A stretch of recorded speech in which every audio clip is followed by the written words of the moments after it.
All right, welcome back to today's class. All right, this is Sarah, and here we have arc and sector of a circle.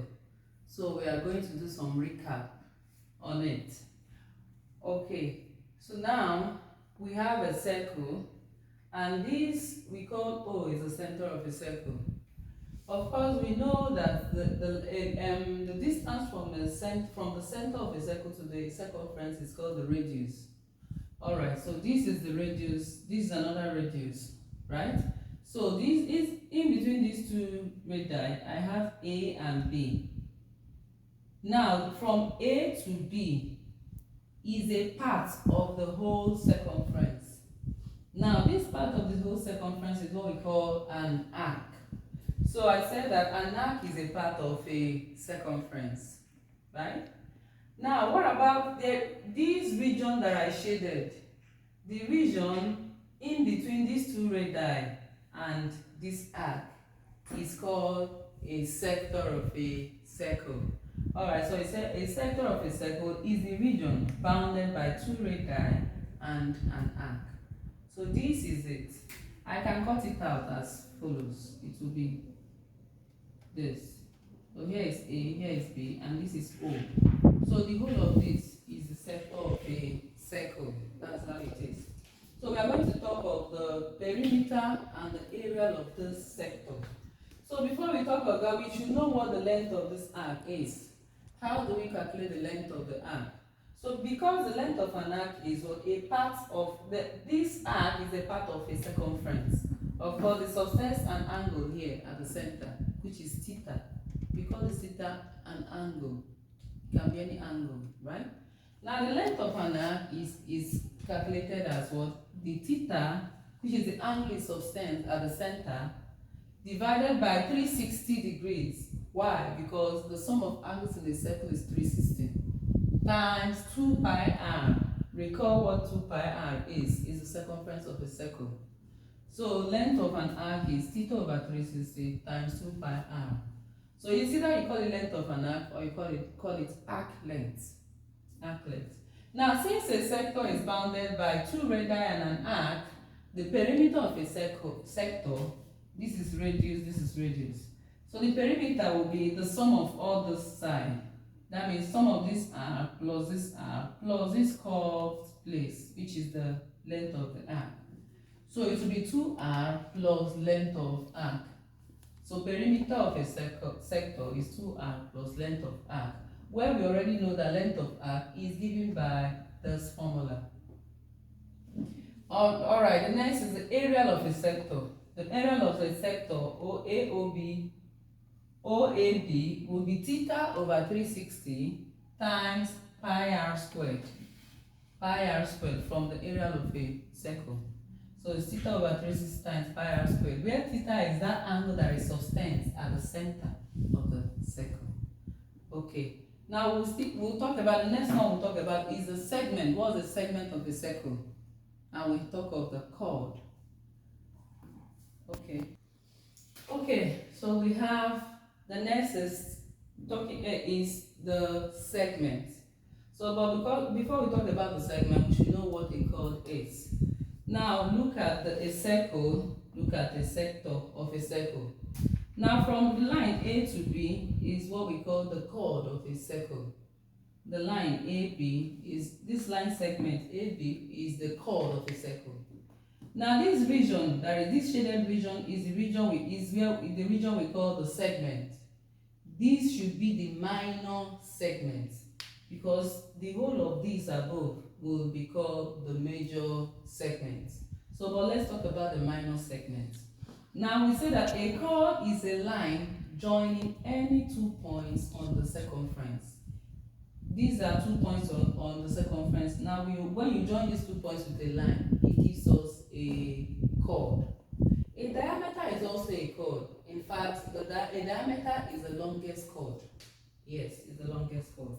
Now the next is a segment. Now we say that this segment is the region that is bounded by what? A chord and an arc. So this segment is bounded by a chord and an arc. This is how it looks like. So this is what we call the segment of a circle.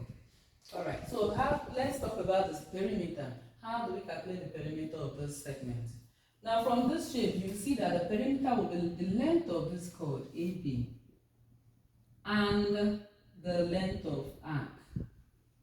So the perimeter will be the length of chord plus the length of arc. That will be the perimeter of a segment of a circle.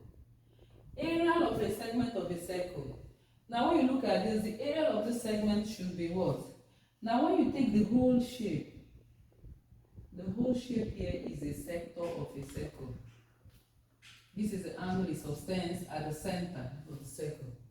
Now when you look at this sector, inside this sector, you will see that there is a triangle. You see there is a triangle. So you observe that when you get the area of this sector and remove this area of the triangle, the remainder will give us the area of the sector. Sorry, the area of the segment. So in other words, area of segment of a circle will be calculated as area of sector minus area of triangle.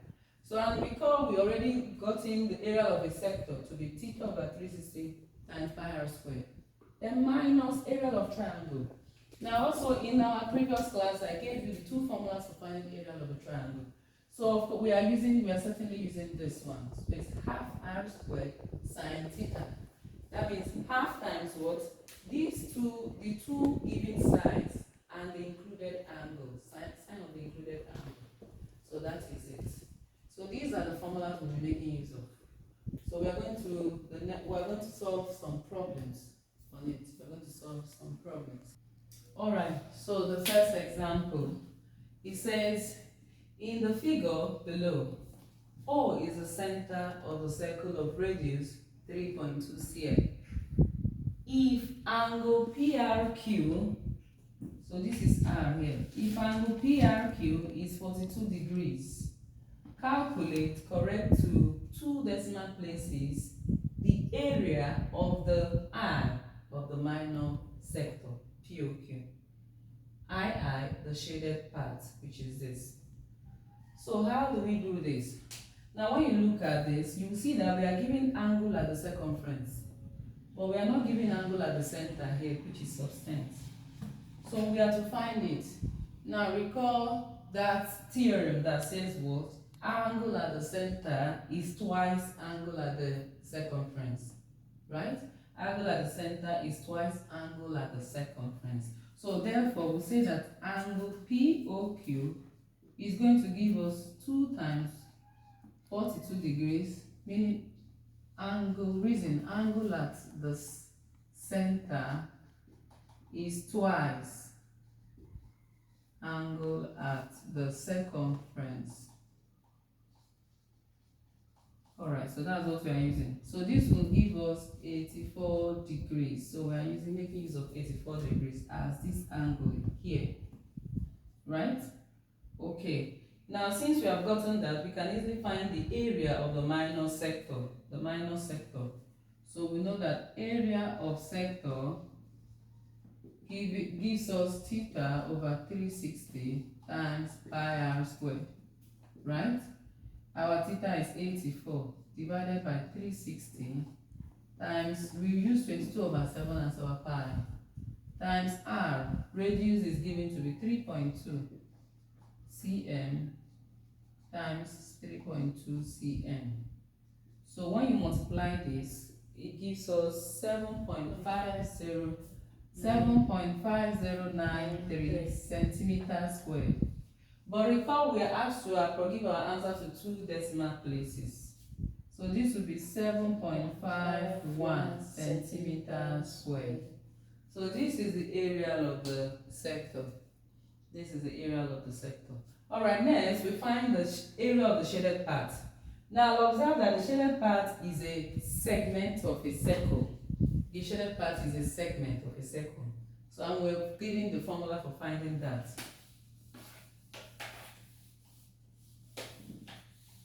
Area of shaded part, which is a segment now, will be area of sector, right, minus area of triangle. this is what it will give us. We've already gotten the area of sector to be this.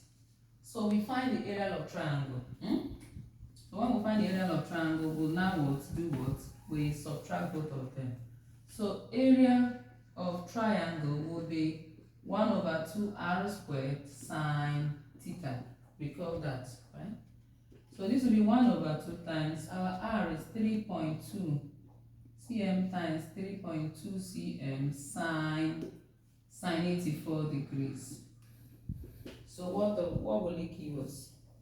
When you do that, it will give us 5.092 centimeters squared, right? Okay, so this is what it will give us, which is 5.09 cm squared, right? Therefore, area, okay, let's leave this. So let's say, therefore, area of shaded part, which is now the segment, is going to the area of sector is this. We have 7.51 centimeters squared minus area of triangle is this, 5.092 centimeters squared. So when you subtract, it's going to give you 2.418 centimeters squared. Now recall we have to approximate to 1 dp, right? Is it 1? Yes. 2 decimal places, sorry. So in 2 decimal places, it gives us 2.42 centimeters squared. So this is the area of the shaded part. This is the area of the shaded part. All right. Now the next says, if the sector POQ above, if the sector is used to form the curved surface area of a cone with vertex O, calculate the base radius of the cone. We are now looking for the base radius of the cone, correct to 1 decimal place. So base radius of the cone. Now recall that, okay, I'm going to wipe here. Now, we are told that this sector is used to form a cone, right? Now, when you use a sector to form a cone, recall that the radius of sector, it will now be the same thing as the slant height of the cone. Hope you recall this. So now, looking for the base radius of that cone now, we have that the base radius of cone, the formula is given by theta over 360 times L, where L is the slant height. And recall that this slant height and the radius of the sector are the same. Now this will be, of course, is the same angle. The theta is 84 divided by 360 times L. The slant height is the radius of the sector, and the radius of the sector is 3.2 centimeters. So when you do this, compute this, what is it going to give you? It's going to give you 0.747 centimeter. But we're asked to give our answer to 1 decimal place. So this will give us 0.7 cm to 1 dp. So this is what we have. All right, I hope this helps you in solving more problems on perimeter of an area of a sector and the perimeter and area of segment of a circle. All right, thank you for today. Thank you for watching, and I hope you are going to share it. Please do share it to your fellow students so that they will watch to learn this. All right, so do have a blessed day until we meet again. Bye.